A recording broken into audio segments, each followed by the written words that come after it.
O deputado federal Nicolas Ferreira disse que pode ser preso por causa de suas posições políticas e religiosas.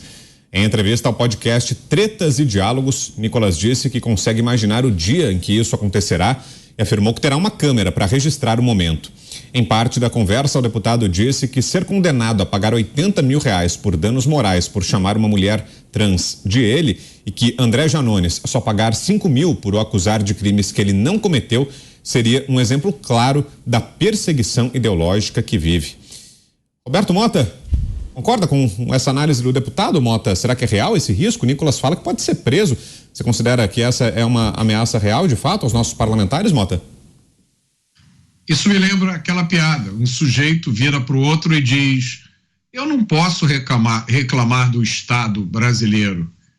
Aí o primeiro pergunta: ué, você acha que está tudo bem? Aí o primeiro sujeito diz: não, é que eu não posso reclamar mesmo. É como diz aquela música do velho compositor baiano: alguma coisa está fora da ordem. Já faz muito tempo, desde que nós tivemos no Brasil um período em que opinião podia significar risco de prisão. É um fenômeno que nós jamais imaginávamos que pudesse voltar a ocorrer. O deputado Nicolas, com certeza, não é o único parlamentar, não é o único brasileiro a se sentir perseguido. Além dele, há jornalistas, políticos, juristas e até humoristas que foram punidos ou estão receosos de sofrer punições por suas palavras, por seus pensamentos. É como diz aquela outra música do velho compositor baiano: é o avesso, do avesso, do avesso, do avesso, do avesso. Cláudio Dantas, parece que é rescaldo, será, do caso Deltan Dallagnol, essa condenação do deputado, a perda do mandato do Deltan Dallagnol, refletiu aí no Congresso Nacional, assustou a ala conservadora do Congresso, Dantas? Exatamente, é o que a gente falou antes, o Brown. Há um caça às bruxas, ela ficou muito claro, o pessoal caiu a ficha justamente na semana passada com a cassação do Deltan. O Nicolas é outro personagem que corre o risco de ser cassado, tá? Antes de ser preso ou algo do gênero, é mais provável que ele seja cassado. Aí tudo depende, que é mais fácil, né? Conselho de ética ali, ou até o TSE atuando em algum processo dele. Essa é a perseguição que está em curso. E a única coisa que eu recomendo é que os políticos que estão deste lado do espectro atuem cada vez de forma mais técnica, mais profissional. Por quê? Para não dar margem, não abrir o flanco para esse tipo de perseguição. Infelizmente, essa é a postura que se deve ter no momento. Isso vai passar, em algum momento vai passar. Mas até como blindagem, porque se você abre o flanco e se deixa ser caçado por uma alopragem na internet ou algo do gênero, que não acontecia no passado, mas agora há esse risco, você acaba deixando os seus eleitores à míngua, né? Você deixa e esvazia essa base tão importante de uma centro-direita. Tem muita gente que, naturalmente, tem a sua característica, isso não quer dizer que ninguém tenha de se calar, mas é preciso agir com profissionalismo, é preciso realmente entender como a esquerda trabalha.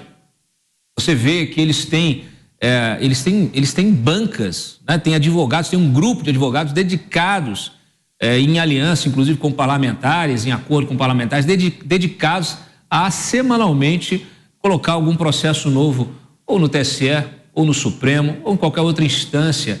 Eles vão sempre pela via judicial, eles juridicializam, né? Eles transformam a disputa política numa disputa jurídica. Isso tem um fundamento, tem a acolhida de boa parte do judiciário e isso acaba causando um estrago enorme. Então não adianta mais apenas ficar subindo lá no púlpito do Congresso, lá da Câmara ou do Senado, ou fazendo discurso ou tuitada na internet, ou fazendo discurso nas ruas. É preciso se garantir com uma equipe técnica capaz também de usar dessas mesmas ferramentas, até para poder expor quando há essa falta de equilíbrio por parte do judiciário, como você mencionou no início, né? Você tem ali o Janones tomando uma multinha e ele tomando uma multona. Então, cada vez mais é preciso expor, é preciso judicializar aquilo que o Janones fala, por exemplo. Ele toda hora está no Twitter fazendo fake news, na semana passada, hoje, todo dia. Então, se a oposição não entende a necessidade de atuar dessa maneira mais técnica, ela vai perder o bonde da história, ela vai ser dizimada, melhor dizendo, pelo atual governo e seus aliados. Beraldo. Olha, eu concordo que o deputado Nicolas tem muito com o que se preocupar. A temporada de caça às bruxas está aberta no Brasil e nenhuma das partes faz a questão de esconder isso. O que aconteceu com Deltan Dallagnol é a mesma coisa que corre um grande risco de acontecer com Sérgio Moro. E aí todos os deputados, todas aquelas pessoas que tiveram uma atuação efetiva contra Lula, contra o PT, pagarão o preço de um judiciário que quer agradar o atual governo. Então nós teremos sim aquelas pessoas que enfrentaram o tal sistema pagando o preço. E isso inclui o deputado Nicolas. Agora, sem dúvida nenhuma, como disse o Dantas, é essencial que a oposição se organize para fazer um trabalho primoroso em todas as frentes que tem. Nós estamos aí com a CPI do MST, que é um assunto extremamente sensível para o governo federal. Temos a CPI do 8 de janeiro, que precisa ser usada com muita habilidade para que fique claro as omissões e as responsabilidades do governo federal. Temos que ter uma atuação judicial muito efetiva para dar dor de cabeça, quanto mais melhor para a oposição, para o governo federal, para o PT, para todos esses agentes que estão aí dispostos a defender Lula, o PT e os movimentos de esquerda, custe o que custar. Nós temos que, de fato, lutar com as mesmas armas, sermos mais inteligentes, usarmos o fato de ter muita gente preparada na lida contra o PT e a esquerda para que a gente possa sobressair e colocar ordem na casa. Estamos completamente perdidos e o judiciário está fazendo tudo aquilo que quer. Ficaremos acuados e isso será um risco muito grande para o futuro do Brasil. Já vou te passar, Pabi. Antes vamos passar lá pela nossa enquete, vamos conferir qual é a enquete de hoje. O placar de momento, a pergunta está no ar, como sempre, lá no site da Jovem Pan e no Twitter.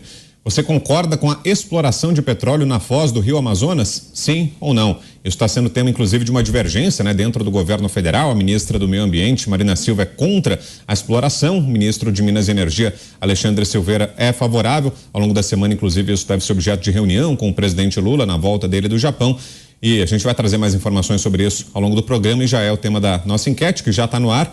Por enquanto, opiniões divididas também aí na nossa enquete. 57,94% dizem que sim, são favoráveis à exploração de petróleo na foz do Rio Amazonas. 42,06% dizem que não. É só o começo da votação. Até agora foram 126 participações. Até o final do programa segue no ar a nossa enquete aberta para sua participação no site da Jovem Pan. É o www.jovempan.com.br e também pelo Twitter. São sempre os dois caminhos para sua participação. Twitter é o @Jovem Pan News. Sobre essa entrevista do deputado Nicolas Ferreira, Pavinato, o que achou? Claro que ele tem razão para ficar mais preocupado do que todos os outros deputados que se expõem menos. Da mesma maneira que qualquer pessoa que não esteja hoje engajada com as mesmas pautas do governo tem que ter muito cuidado. Todo aquele que ousa atravessar o caminho de quem está na situação tem que se preocupar. Nós vimos a cassação do Deltan Dallagnol, uma cassação totalmente ao arrepio da lei eleitoral.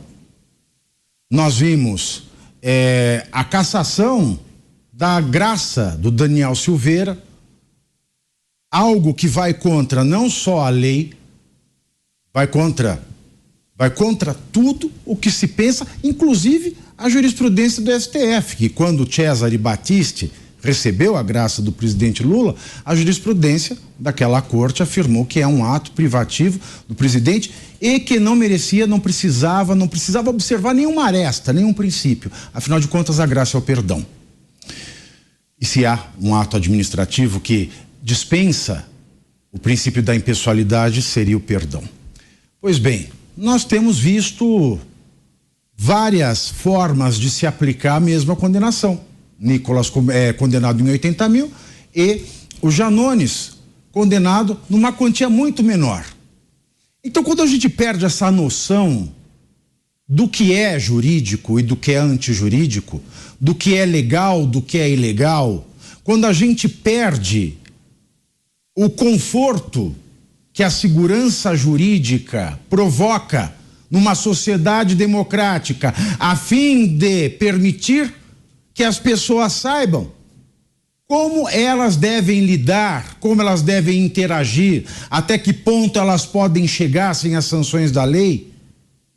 Quando a gente perde esta noção do direito, é claro que a gente tem toda a razão em temer, em perder a liberdade e em sofrer alguma coisa não prevista ou, de uma maneira, a revelia das garantias legais. Nasce disso a necessidade, por exemplo, da gente ter que se explicar sempre que um mal entendido acontecer. Nasce daí a imperiosidade de termos que, eu no caso, faço uma fala, ela é colocada para fora do seu esquadro, né? Ela toma um outro encaminhamento a despeito das palavras usadas. Daí a necessidade de vir a público, se explicar, se desculpar, para que não restem mal entendidos. É claro que tem-se que ter a preocupação de uma sanção legal. Nesses tempos em que nós vemos tantas coisas acontecendo e tanta animosidade nos dois polos da política, que a gente tem que se preocupar sim com as consequências legais, mesmo que a legalidade ela esteja num momento turbulento, e a gente tem que vir aqui, como eu fiz no começo do programa, a necessidade de vir me explicar e me desculpar com o ministro Flávio Dino.